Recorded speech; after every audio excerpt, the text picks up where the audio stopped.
Há uma história no Antigo Testamento que, para ser sincero com você, considero a mais perturbadora de toda a Bíblia. Uma história tão sombria que poderia bem ser considerada inadequada para menores. Antes de continuarmos, quero que você entenda que este vídeo contém material que pode desencadear traumas passados e definitivamente não é adequado para todas as idades. A história que vamos explorar está nos capítulos 19 a 21 do livro de Juízes. É uma história raramente contada em sua totalidade, mas é carregada de lições que você e eu não podemos ignorar, por mais perturbadora que seja. Em Juízes 19, entramos em um tempo caótico, um tempo de escuridão espiritual e moral. Não havia rei em Israel. O povo estava à deriva, sem liderança, sem direção. É aqui que encontramos um levita, vivendo na região montanhosa de Efraim, ao norte de Israel. Ele toma uma mulher de Belém, de Judá, como sua concubina. Mas a paz entre eles era frágil. Ela se torna infiel a ele e foge para a casa de seu pai, em Belém. Lá, ela permanece por 4 longos meses, separada de seu marido. Determinado a trazê-la de volta, o levita viaja para o sul, passando por regiões perigosas e isoladas. Quando ele chega, o pai da mulher o recebe calorosamente, oferecendo-lhe hospitalidade. Mas dia após dia, o pai adia a partida do levita. A cada manhã, o levita insiste em partir, mas o pai da mulher insiste que ele fique mais um dia. Finalmente, após vários dias de atraso, o levita decide que é hora de ir. Ele pega sua concubina e parte para casa, em direção ao norte. Mas é aqui que o verdadeiro pesadelo começa. Enquanto viajavam, a noite caiu sobre eles. Eles chegaram à cidade de Gibeá, que pertencia à tribo de Benjamim. Exaustos, precisavam de abrigo. Mas apesar das tradições de hospitalidade tão importantes para a cultura israelita, ninguém lhes ofereceu abrigo. A cidade estava em silêncio. Desesperados, eles aguardavam na praça pública, na esperança de que alguém, qualquer pessoa, os acolhesse. Finalmente, um velho homem, um estrangeiro, os encontra e, com compaixão, oferece-lhes abrigo em sua casa. Mas então, no meio da noite, algo terrível acontece. Homens perversos da cidade cercam a casa, batendo violentamente na porta. Eles exigem que o levita seja entregue para que possam abusar dele. O velho homem, desesperado, implora para que não cometam tal maldade. Em uma tentativa insana de proteger seu hóspede, ele oferece sua filha virgem e a concubina do levita à multidão. O horror é inimaginável, mas a multidão só aceita a concubina. Ela é entregue a eles e naquela mesma noite é abusada até a morte.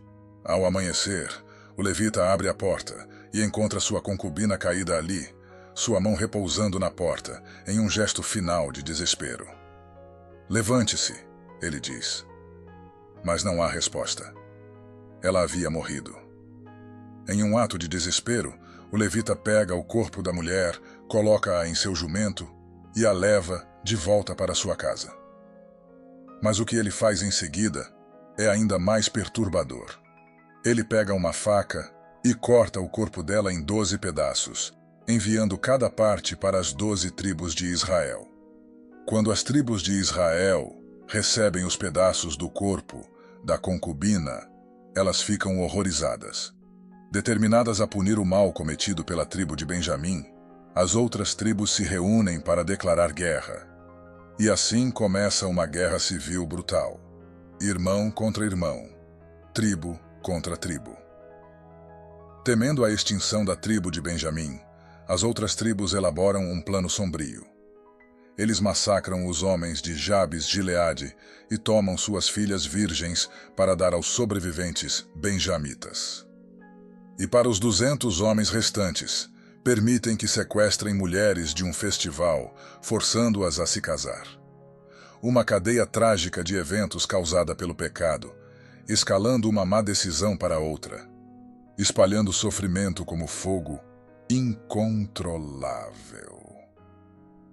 No final, apenas 600 homens da tribo de Benjamim permanecem vivos.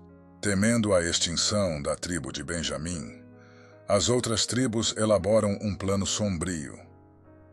Eles massacram os homens de Jabes-Gileade e tomam suas filhas virgens para dar aos sobreviventes benjamitas.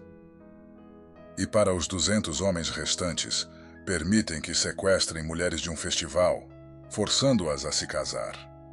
Uma cadeia trágica de eventos causada pelo pecado, escalando uma má decisão para outra, espalhando sofrimento como fogo incontrolável. O que podemos aprender com isso? A primeira lição é clara. Sem responsabilidade, descemos ao caos. Juízes 19:1 nos diz que não havia rei em Israel, nenhuma autoridade, ninguém para manter o povo em xeque. Quando sentimos que podemos agir sem consequências, muitas vezes tomamos decisões que levam à destruição. A segunda lição: todo ser humano carrega a imagem de Deus e deve ser tratado como tal. A concubina do levita foi descartada como um objeto, e esse desrespeito pela vida humana levou à tragédia. Devemos ter cuidado para nunca desumanizar os outros, não importa seu status ou nossos próprios desejos. Terceiro, quanto mais nos afastamos de Deus, mais vulneráveis nos tornamos para fazer coisas que nunca imaginamos. O livro de Juízes nos mostra o desvio lento e inevitável de um povo que perdeu de vista seu Deus, e o horror que se segue. Quanto mais nos afastamos de nossa fé, mais escura se torna nossa trajetória. Finalmente, lembre-se disto. Toda decisão que tomamos tem consequências, e não podemos escolher essas consequências. Os pecados dos benjamitas levaram a uma guerra civil e a devastação em todo Israel. Uma má decisão levou a outra, criando um efeito dominó de dor e destruição. Mas no final, a graça de Deus ainda estava presente. Mesmo depois de toda essa escuridão, a tribo de Benjamim foi poupada da extinção. Que este relato sirva como um aviso. Quando agimos sem responsabilidade e perdemos de vista a nossa fé, a tragédia segue. Que Deus o abençoe e nos guie. Até o próximo vídeo.